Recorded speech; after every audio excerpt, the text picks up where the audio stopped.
तो चलिए अब कहानी को भारत की तरफ मोड़ते हैं और देखते हैं कि इस पूरे ट्रेंड से भारत को क्या फायदा हो सकता है और हमारे सामने कितने बड़े मौके बन रहे हैं।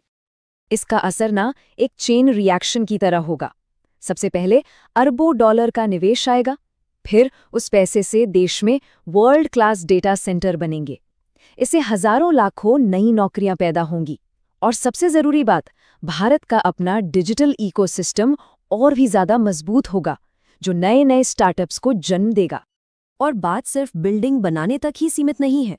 माइक्रोसॉफ्ट इसी निवेश के साथ साथ भारत में 2 करोड़ लोगों को एआई और डेटा स्किल्स की ट्रेनिंग भी देगा। जरा सोचिए, ये भविष्य के लिए कितनी बड़ी तैयारी है। इससे भारत को एक और बहुत बड़ा स्ट्रेटेजिक फायदा मिलेगा। भारत सिर्फ अपनी ज़रूरतें ही पूरी नहीं करेगा, बल्कि अपने आस पड़ोस के जो देश हैं, जैसे आसियान देश, उनके लिए भी एक बहुत बड़ा डेटा सर्विस प्रोवाइडर, एक डेटा हब बन सकता है। और जैसा कि सोर्स में कहा गया है, एक बात यहाँ बिल्कुल फिट बैठती है। डेटा ही नया तेल है, और इस नई दुनिया में जिसके पास इस डेटा का कंट्रोल होगा, वो ही ग्लोबल इकोनॉमी का अगला बादशाह बनेगा। तो अब आखिर में ये देखते हैं कि भारत को इस बड़े मौके का पूरा फायदा उठाने के लिए क्या करना होगा और आगे का रास्ता कैसा है। सच तो ये है कि अगर दुनिया भर में देखें तो इन बड़ी कंपनियों के पास ज़्यादा ऑप्शंस हैं भी नहीं। चीन में तो उन्हें एंट्री मिलना मुश्किल है, जापान की इकॉनमी एक तरह से ठहरी हुई है, और यूरोप में हमेशा भारी भरकम फाइन लगने का डर बना रहता है।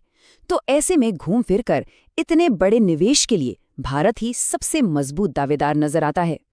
लेकिन इस सुनहरे मौके को हकीकत में बदलने की एक बहुत जरूरी शर्त है, और वो है वर्ल्ड क्लास इंफ्रास्ट्रक्चर।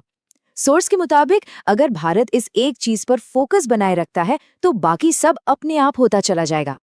तो आखिर में एक सवाल के साथ इसे खत्म करते हैं।